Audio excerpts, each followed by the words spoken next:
The outrageous decision by the ICC Prosecutor, Karim Khan, to seek arrest warrants against the democratically elected leaders of Israel is a moral outrage of historic proportions.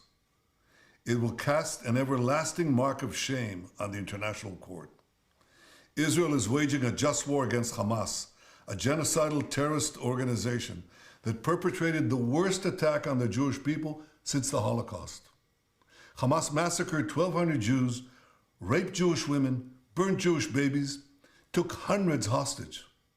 Now, in the face of these horrors, Mr. Khan creates a twisted and false moral equivalence between the leaders of Israel and the henchmen of Hamas. This is like creating a moral equivalence after September 11th between President Bush and Osama bin Laden, or during World War II between FDR and Hitler. What a travesty of justice, what a disgrace. The prosecutor's absurd charges against me and Israel's defense minister are merely an attempt to deny Israel the basic right of self-defense. And I assure you of one thing, this attempt will utterly fail. 80 years ago, the Jewish people were totally defenseless against our enemies. Those days are over. Now the Jewish people have a state, and we have an army to defend our state. Notwithstanding the blood libels Mr. Khan has leveled, Israel will continue to wage this war in full compliance with international law.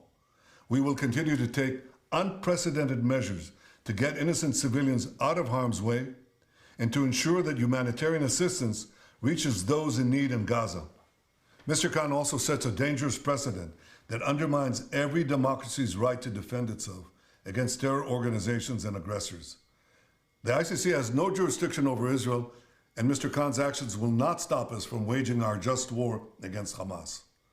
But Mr. Khan's abuse of this authority will turn the ICC into nothing more than a farce.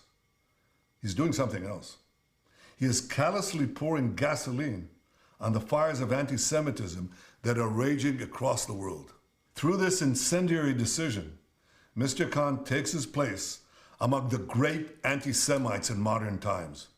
He now stands alongside those infamous German judges who donned their robes and upheld laws that denied the Jewish people their most basic rights and enabled the Nazis to perpetrate the worst crime in history. 2 weeks ago, on Holocaust Memorial Day, I pledged this: no amount of pressure and no decision in any international forum will prevent Israel from defending itself against those who seek our destruction. To all the enemies of Israel, including their collaborators in The Hague, I renew that pledge today. Israel will wage our war against Hamas until that war is won, because never again is now.